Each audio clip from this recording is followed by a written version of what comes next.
X세대라고 불렀습니다. 혹시 기억하시는지요? 여기 성도님도 많이 계시겠습니다만은 주로 대개 X세대라고 하면은 1965년부터 태어나셔가지고 70년대에 태어난 세대, 경제가 급격히 성장하던 시대에 자라난 개성 있는 신세대였습니다. 그래서 얘들은 도무지 알 수가 없다 해서 도무지 알 수 없는 세대라 하여 제너레이션 X, 그래서 X가 모른단 말 아닙니까? 그래서 모르는 세대, X세대라는 이름이 붙었어요.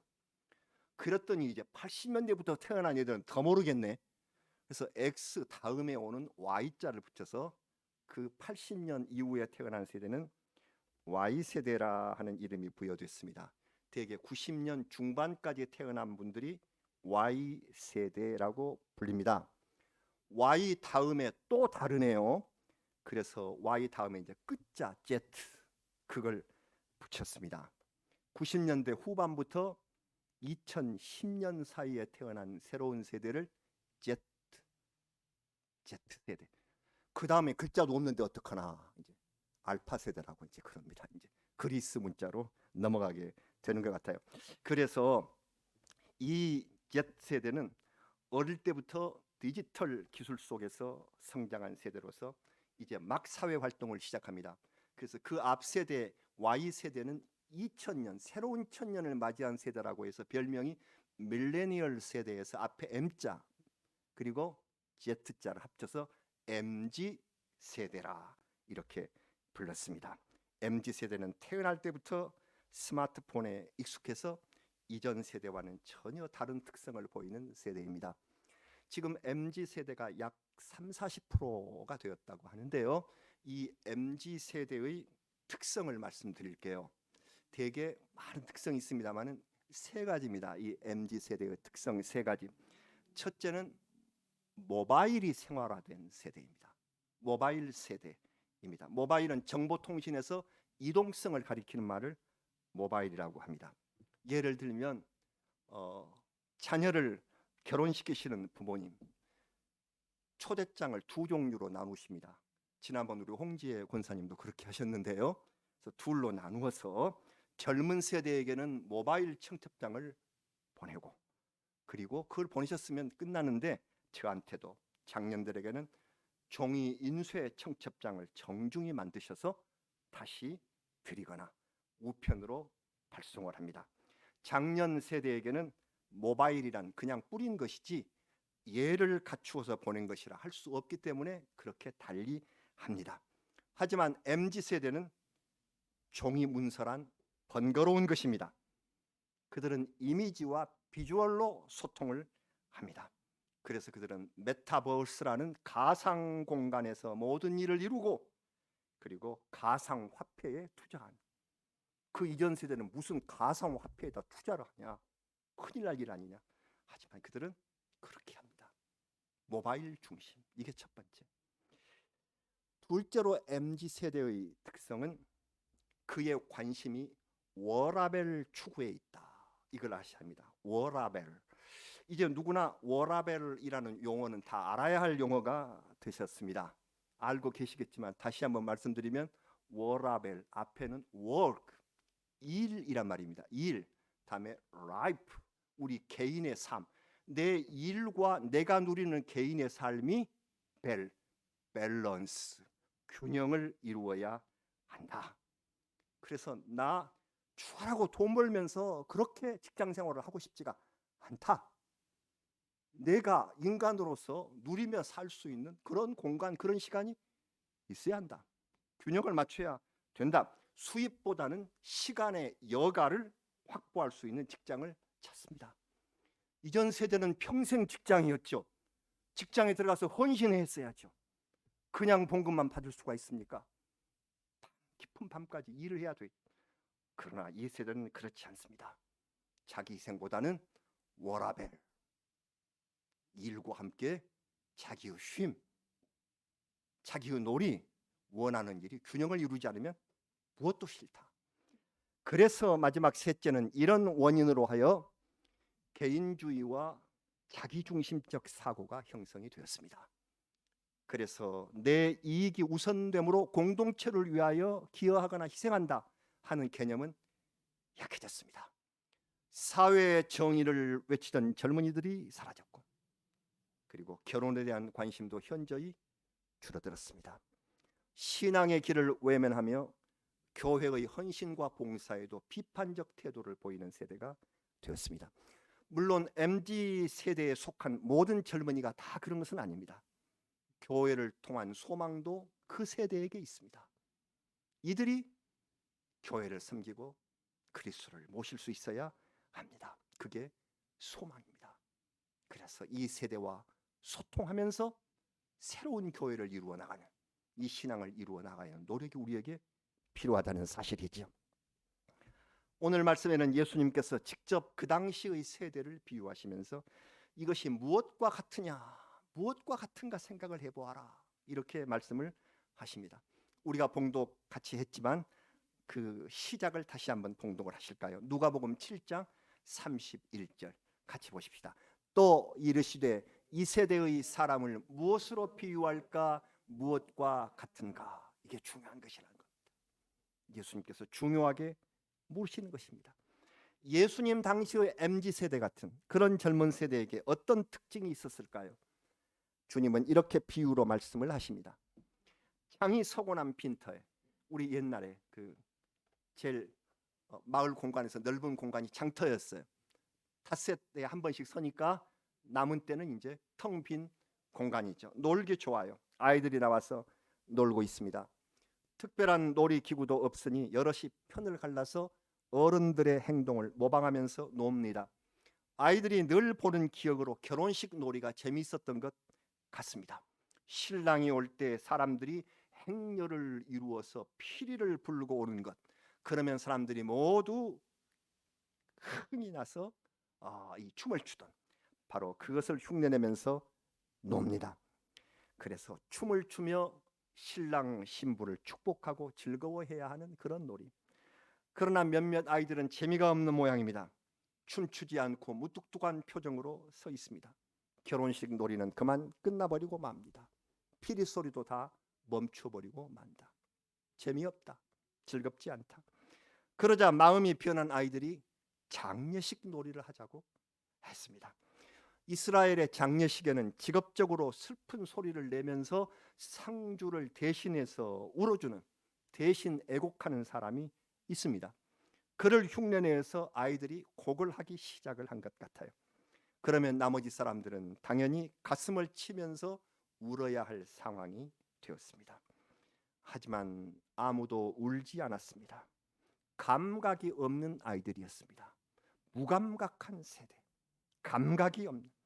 예수님은 이 어린 세대들처럼 당시 사람들이 지혜도 없고 판단력도 없으며 반응도 없고, 그래서 진리에 무감각한 세대다, 이걸 말씀을 하시는 것입니다. 진리 앞에 무감각한, 무반응한 세대가 되었다. 이 말씀의 내용을 그대로 적용한다면 예수님은 피리를 불면 춤을 추는 사람을 좋아하십니다. 반응을 보이는, 진리에 반응하는 사람, 말씀에 순진하고 솔직하게 반응하는 사람을 기뻐하십니다. 성경에 보면은 베드로가 그런 사람입니다. 곧 누가복음 9장을 보시면은 이제 9장에 변화산의 영광이 눈앞에 펼쳐지는데, 그때 베드로는 그 변화산의 영광을 보고 이렇게 말한 것을 우리가 압니다. 다 아시는 것이지만 한번 읽어보실까요? 누가복음 9장 33절 말씀을 우리 읽어보십시다. 두 사람이 떠날 때에 베드로가 예수께 여짜오되 주여, 우리가 여기 있는 것이 좋사오니 우리가 초막 셋을 짓되 하나는 주를 위하여, 하나는 모세를 위하여, 하나는 엘리야를 위하여 하사이다 하되 자기가 하는 말을 자기도 알지 못하더라. 자기 감정이 아주 솔직합니다. 자기가 하는 말이 뭔가 알지도 못할 정도로 흥분되어 있습니다.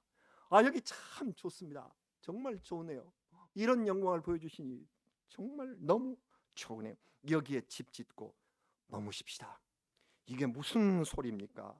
주님의 구원 사역 하시지 않고 여기다 집 짓고 그냥 여기서 살자니, 이것이 구원 사역을 가로막는 바르님을 깨닫지도 못한 채 그저 춤을 추듯이 주님과 함께 있는 것이 이렇게 기쁘고, 모세와 엘리야 영을 만났으니 이처럼 기쁜 일이 어디 있느냐, 흥겨운 사람입니다.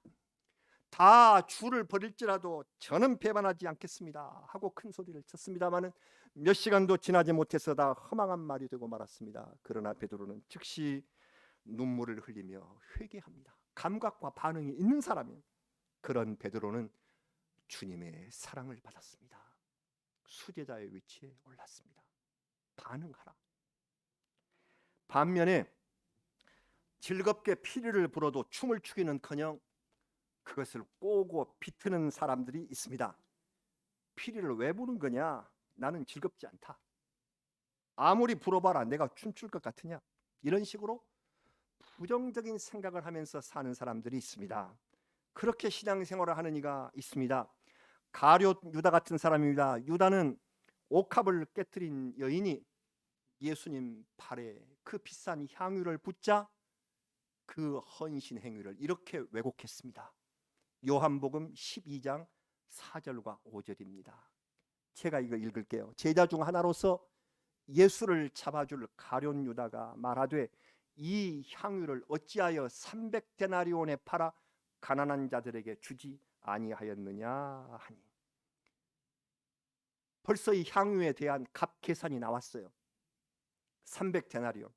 자기 본심을 감추고 선한 일을 한 상대방을 교묘하게 비난합니다. 내가 얼른 계산을 해보니 저 비싼 향유는 300데나리온이라면 노동자들의 하루 수입이 한 데나리온이니까 거의 1년 연봉과 같다. 왜 허비를 하느냐? 가난한 사람을 구제하면 좀 좋겠는가 하는 식입니다. 이렇게 왜곡합니다. 무반응입니다. 이 시대의 우리의 모습도 이와 다르지 않을까? 이런 왜곡이 더 많지 않을까? 예수님께서 이 비유를 하신 까닭을 말씀을 해주십니다. 세례 요한이 왔어요. 주님보다 앞서 왔습니다. 그래서 주님의 오실 길을 닦으면서 금욕과 경건으로 예언을 합니다. 그는 호화로운 식사 대신 광야에 살면서 메뚜기와 석청을 먹고 낙타 털옷 그리고 허리에 맨 가죽띠로 몸을 두르고 청빈한 모습으로, 그러나 그의 메시지는 강경했습니다.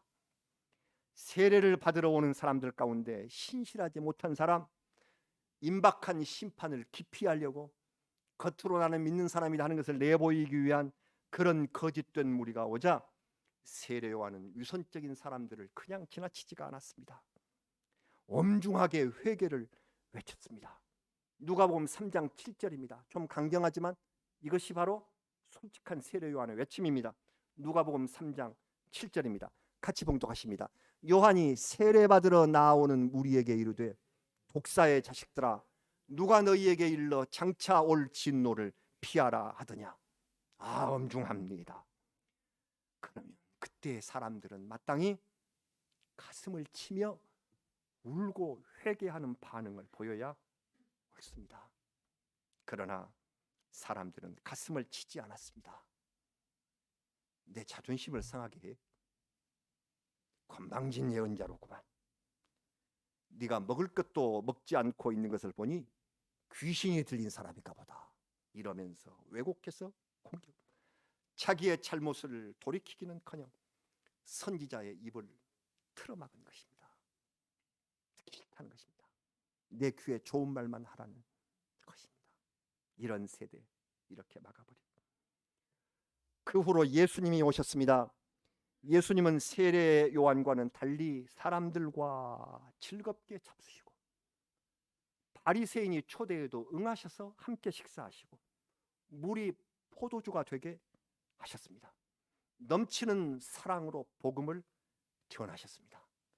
그러자 사람들은 태도를 바꾸어서 예수는 먹기를 탐하고 포도주를 즐기는 사람이요 세리와 죄인의 친구니 그도 죄인이다 이렇게 비방했습니다. 결국에는 메시아를 십자가에 못 박아버리고 맙니다. 이 시대를 사는 우리의 모습은 어떻습니까? 아름답고 좋은 위로와 사랑의 말로 다가오면 그에 대하여 그 사랑을 받지 않고 비틀고 왜곡하는 이런 세대가 되었다는 것입니다. 여러분, 주님께서 우리에게 복음을 들을 기회를 주실 때 기뻐해야 합니다. 그래서 그 유명하고 위대한 요절 항상 기뻐하라. 복음이 우리에게 임하고 있는 이 시기에 기뻐하라. 주님의 말씀은 즐거운 피리소리로 비유되며 우리가 얻은 반응과 감사는 춤추는 것으로 표현되고 있는 것입니다. 말씀을 듣고 깨달으면 마음으로 춤을 추는, 그래서 이 진리를 받으시는, 그래서 늘 춤춘다 하는 생각을 가지고 계시다. 옛날에 제가 자랄 때는 춤을 배우는 것이 부끄럽거나 이상하다는 그런 관념이 있었습니다. 그러나 시대가 달라져서 지금은 춤 전성 시대입니다. 웬만하시면은 댄스를 배우시지 그러세요. 건강에도 좋으시고요. 각 대학의 평생교육원 프로그램을 보면은 댄스도 하나만 있는 것이 아니에요. 사교 댄스, 스포츠 댄스, 라틴 댄스, 벨리 댄스도 있습니다. 배를 날씬하게 만드는요. 벨리 댄스. 그 인기가 아주 수강생들이 많아요. 아이스 댄싱을 배우는 분들도 있습니다. 저는 용기가 없어서 댄스를 배우지를 못했지만 그 평생교육원 강사 교수님이 댄스를 하시자고 이제 청을 해오셨어요. 요청을 해오셨어요. 그러나 끝내는 못했지만 그 전문가와의 대화를 통해서 알게 된 중요한 사실이 있습니다. 댄스의 첫 번째 원리는 기쁨에 넘쳐야 한다는 것입니다. 그러시라. 제가 그걸 배웠어요. 댄서의 얼굴을 보십시오. 숨이 차서 헐떡이면서도 이건 노동입니다. 큰 노동이에요. 아주 그 춤을 춘다는 것이. 그렇지만 얼굴에 띈 웃음만은 절대 거두지를 않습니다. 이게 댄서의 특징입니다. 춤은 기쁜 것이다. 하나님 말씀을 기쁨으로 받는 사람의 얼굴은, 마음이 춤추는 사람은 항상 열려 있습니다. 마음으로 춤을 추는 사람의 얼굴은 열려 있다. 찬미를 드리는 사람의 얼굴은 기쁨으로 넘쳐납니다. 주님을 믿는다, 나는 하나님의 자녀다 하면서도 얼굴은 수심으로 가득 차 있고 세상 걱정을 다 짊어진 채 슬픔을 주체하지 못하는 얼굴 모습으로 사는 사람이 많습니다. 이는 복음 전파를 가로막는 행위입니다. 죄와 고통에서 노임을 받았다면, 이 사실을 우리가 확신한다면 춤을 추듯 내 삶의 모습, 내 얼굴의 모습이 기쁨으로 솟아나는 모습이 되어야 한다는 것입니다. 사랑하는 여러분, 그러나 죄에 대하여서는 죽음 앞에 선 태도로 가슴을 쳐야 합니다. 가인은 동생 아벨을 죽였어요. 그런 죄를 짓고 하나님을 피해서 도망하려고 했습니다. 저는 모릅니다. 내가 동생을 지키는 자입니까? 하나님에게 항의를 합니다. 사람이 죄를 짓고 나면 자기 죄를 합리화하기 위해서 막 애를 씁니다. 노력을 합니다. 내가 이런 죄를 지은 것은 사회적 조건이 나를 이렇게 만들었고 이 현상과 풍조가 나를 죄로 이끈 공범이다, 이러면서 이럴 수밖에 없는 필연적인 이유가 있다고 변명합니다. 이런 세태로 인하여 이 세대는 죄를 회개하기는커녕 부끄러워하지도 않는 때가 되었습니다. 부정한 짓을 저지르고도 오히려 큰 소리치면 너희는 안 그러냐, 너희는 그랬지 않느냐, 이 사람이 이랬지 않느냐, 나만 그랬느냐, 이렇게 반문하며 핑계하는 세상이 되었습니다. 주님을 믿는 이들도 죄에 대한 감각이 무뎌졌습니다. 이것이 이 시대 사람들의 세태인 것입니다. 예수께서 세대의 갈등과 세대의 모습을 비유로 말씀하셨습니다. 그렇다면 이 심각한 갈등과 대립의 문제를 해결할 방법이 무엇인가요? 오늘 본문의 마지막 절이 그 열쇠입니다. 오늘 본문 마지막 절인 누가복음 7장 35절을 다시 한번 함께 봉독해 보십니다. 지혜는 자기의 모든 자녀로 인하여 옳다함을 얻느니라. 아멘. 해답은 하나님이 주신 진정한 지혜로 극복할 수 있다는 것입니다. 여기서 자녀들이란 예수님이 전하신 기쁨의 선포, 세례 요한이 전한 회개의 선포, 이것을 마음에 새겨서 실행하는 사람입니다. 이 사람을 성경에서 자녀로 표현을 했습니다. 이렇게 한다면은 지혜가 옳다함을 줄 것이다. 유명한 말입니다. Wisdom is justified. 지혜는 justify, 정당하다. 주님으로부터 정당함을 인정받게 되는 것이다. 하나님의 지혜를 온전히 받아서 행하면 주님께서 그 지혜로 인하여 justify, 정당하다, 옳다함. 우리가 찬송에도 주 앞에 옳다함 얻으면 그렇게 찬송하지 않습니까? 주님께서 그것이 옳다, 네가 하는 행위가 옳다, justify, 정당하게 해주시는 것은 주님의 지혜를 받아서 활용하는 것밖에는 없다는 것입니다. 여러분, 지혜란 무슨 꾀를 낸다는 말이 아닙니다. 진정한 지혜란 예수님 그 자체입니다. 유명한 하나님의 말씀이 있습니다. 고린도 전서 제1장 30절 말씀입니다.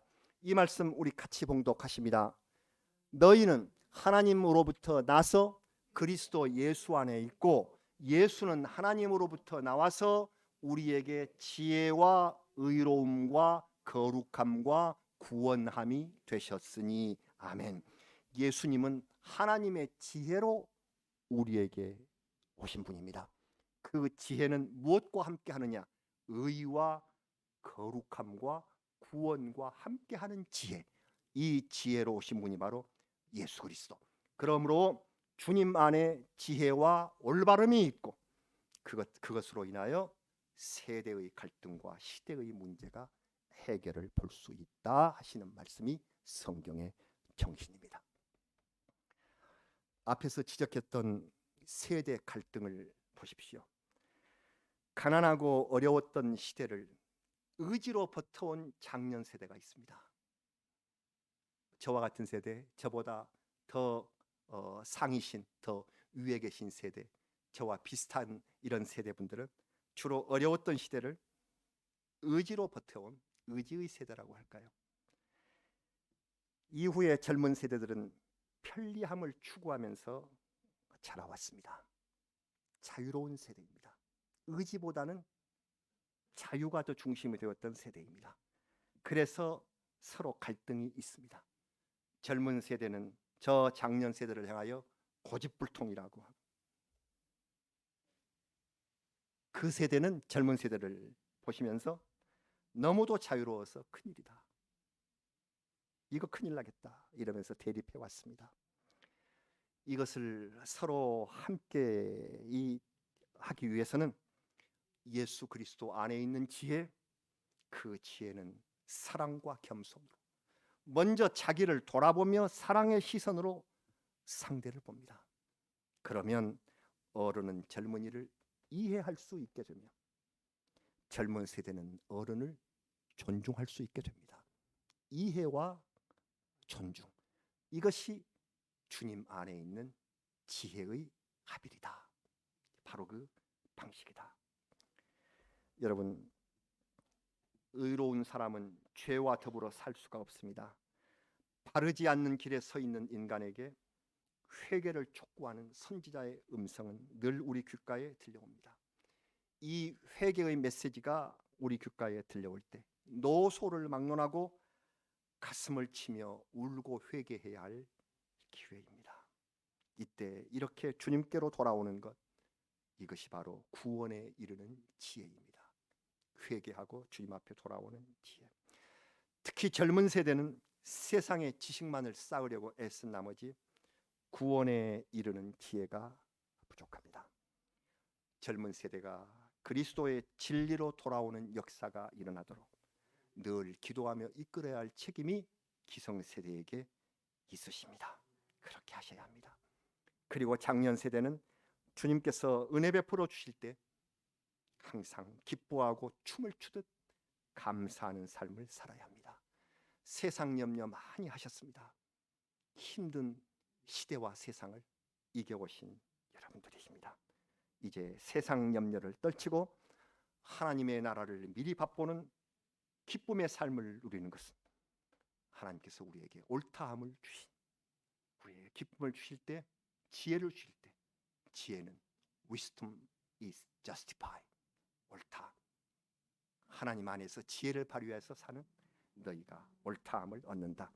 주님의 지혜에서 받은 은혜입니다. 이렇게 하여 세대를 극복하는 아름다운 일, 회개와 기쁨이 아울러 어리는, 서로 조화되는 그런 아름다움이 있을 것이다. 이렇게 말씀해 주셨습니다. 4월입니다. 은혜 충만한 달이 시작되었습니다.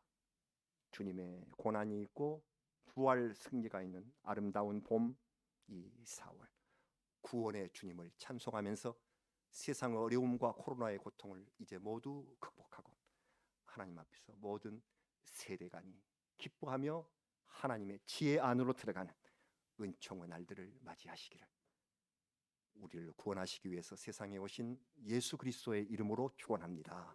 우리 함께 기도드리겠습니다. 오 주님, 진정한 지혜로 극복될 수 있게 하여 주시옵소서. 주여, 세대 간의 갈등뿐이겠나이까 여러 가지 삶의 방편과 그리고 자기의 주장들로 인하여 많이 갈등 그리고 서로 대립하고 있는 이 시대, 그러나 하나님 앞에서 우리는 모두 다 회개할 줄 알아야 되고 주님 주신 은총을 기쁨으로 누려야 하는 그런 삶을 살아야 되는 것은 우리 주께서 우리에게 주신 진리이며 아버지 하나님께서 내리신 은혜입니다. 이 은혜를 받을 수 있게 하여 주시옵소서. 이 4월 아름다운 봄날 주님과 함께 아름답고 영원한 하나님 나라를 함께 앙모하는 십자가의 승리를 경험하는 은총의 계절로 삼을 수 있게 하여 주시옵소서. 예수님의 이름으로 기도드리옵나이다. 아멘. 우리 찬송 341장을 찬양하시겠습니다. 마지막 절에 하나님 앞에 봉헌